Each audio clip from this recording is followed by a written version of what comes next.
Grade 10, English. Unit 2. Festivals and Celebrations. Reading, first text. Battle of the Oranges.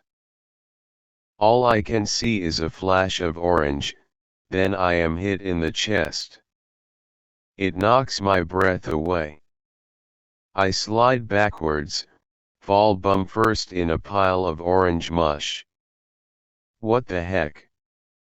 I touch my head, my red hat is still there. During the carnival, official public notices are plastered on the walls around Iveria, ordering people, especially tourists, to wear a red hat, or else they can be considered a fair target for gentle and moderate orange throwing.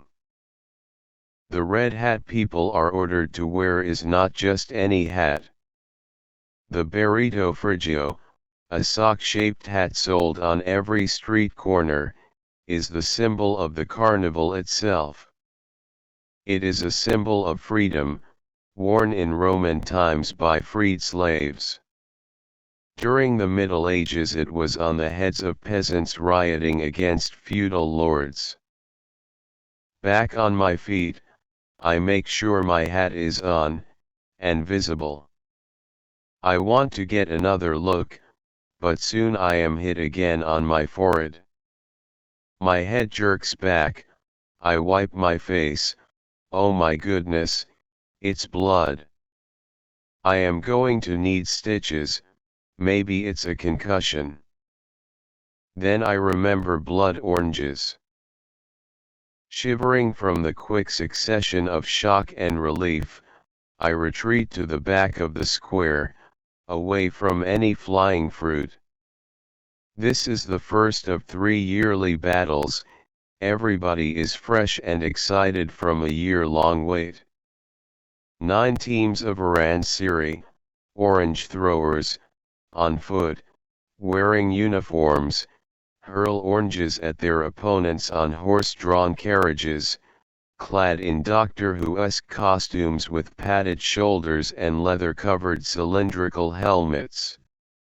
An hour into the battle, the square is covered in a thick sludge, mixture of orange pulp and horse manure. It smells sharp, sweet and sour.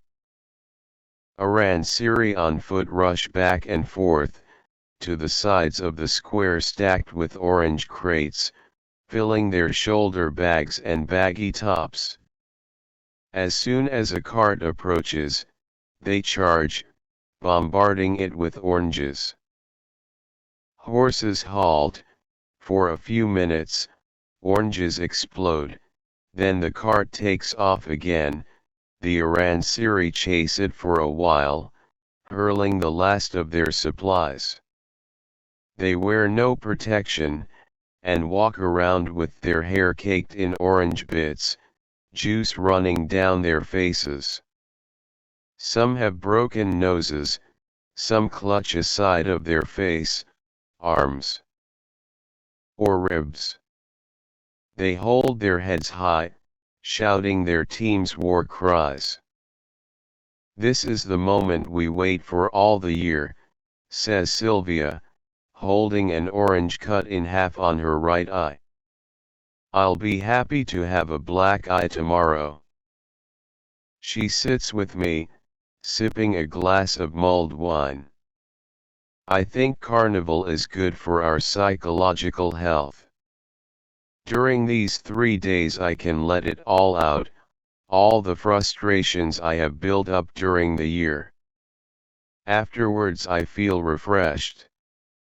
Of course, accidents happen, she adds, pushing the orange on her swollen eye, but you should try, it's good for you.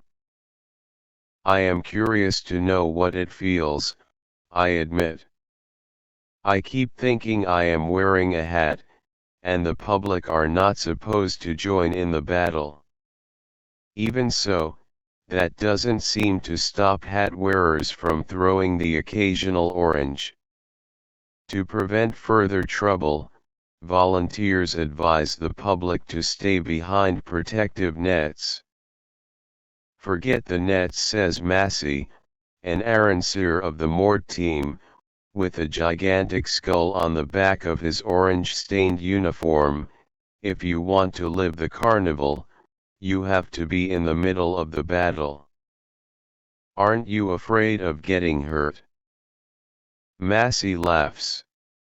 If you compare the risk to the rush you get, a black eye is a small price to pay. He fills his top with oranges. A cart is approaching. Come on, throw your red hat away and come with me. I am tempted, but I decline.